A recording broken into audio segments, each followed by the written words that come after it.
पवन कुमार जी, वृंदावन। जी। श्री हरिवंश महाराज जी। महाराज जी, ब्रिजवासी होने के कारण ठाकुर जी की कृपा से बचपन से ही हमारा अध्यात्म और भक्ति भाव में मन रहा है।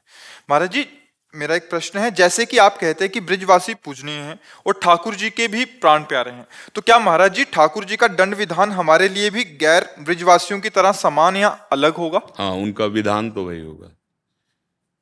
घर के हो पर कानून में फंस जाओगे तो पिता भले न्यायाधीश हो, अगर असली में वो वास्तविक को अपने धर्म को जानता है तो वो आपका पक्षपात नहीं करेगा कि पुत्र का पक्षपात कर ले, नहीं, वो न्याय के अनुसार आपको दंड देगा, फिर उसमें विधान निकालने की कोशिश करेगा कि न्यायाधीश होकर मैंने दंड निर्धारित कर दिया है, पर मैं पिता होकर के अगर पैर छूना पड़ेगा, विपक्ष के हाथ जोड़ना पड़ेगा तो वो करूंगा और क्षमा याचना करवाऊंगा, पर न्याय पर कोई ऐसा न्याय पर नहीं हो सकता।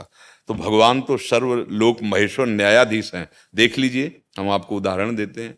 ब्रजवासी तो भगवान के पार्षद हुए ना भाव में, लेकिन हम नित्य पार्षद जय विजय की बात कर रहे हैं।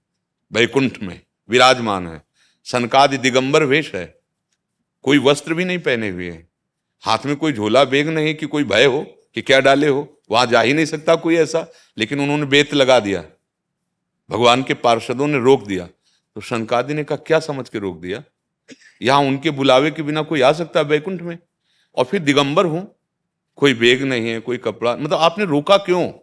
इसका मतलब तुम में आसुरी बुद्धि आम आ चुका है। जाओ, मैं श्राप देता हूं, 3 जन्म तक तुम दैत्य राक्षस योनि को प्राप्त हो। भगवान आए, मिटाया नहीं।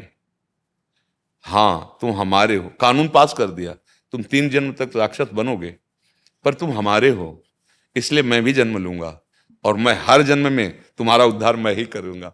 तो भगवान, अगर 3 जन्म उनको शाप मिला तो 4 जन्म भगवान ने लिए। रावण कुंभकर्ण तो भगवान श्री राम जी। हिरणाक्ष हिरण्यकश्यप तो यहां 2 अवतार हुए। वाराह अवतार में हिरणाक्ष का उद्धार किया और नरसिंह अवतार में हिरण्यकश्यप का, और शिशुपाल दंतवक्र तो भगवान श्री कृष्णचंद्र। 4 अवतार हो गए ना। सेवक ने 3 और स्वामी ने 4, पर अवतार लेना पड़ा, सिस्टम नहीं बिगाड़ा। भगवान कह सकते थे सनकादि से, ऐसा क्यों? क्षमा। तो भगवान की बात मिथ्या थोड़ी है, भगवान ने कानून नहीं काटा। तुमने अपराध किया, क्यों रोका? इन्होंने दंड दिया तो इनकी सामर्थ्य है, तुम्हें दंड स्वीकार करना होगा, पर बीच में मैं स्वामी होने के कारण स्वयं अवतार लूंगा और तुम्हारा उद्धार मैं स्वयं करूंगा।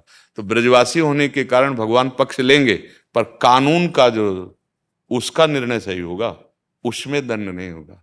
जैसे यहां कुत्ता भी देखते हैं आप, शूकर भी देखते हैं, ये लोकवत नहीं, ये पूजनीय है, पर यहाँ आप देखते हैं कि कुत्ते की टांग टूट गई, घसील कर चल रहा, दर्द उसको हो रहा है ना, कष्ट वो भोग रहा है ना, अब शरीर छूटेगा ना, अब वो भगवान को प्राप्त होगा बिना किसी उपाय के, क्योंकि रजरानी की कृपा और वो धाम का जीव, पर उसको कष्ट हो रहा है ना, वो पिछल गया, तड़प तड़प के मर रहा है, कष्ट हो रहा है ना।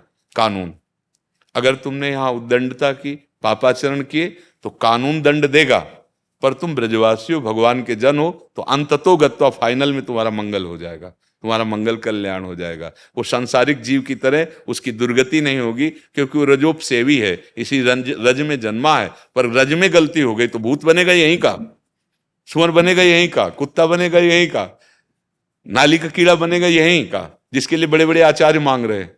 श्रीपाद प्रबोधानंद जी कह रहे मुझे बाहर ब्रह्मा मत बनाना, वृंदावन की नाली का कीड़ा बना देना।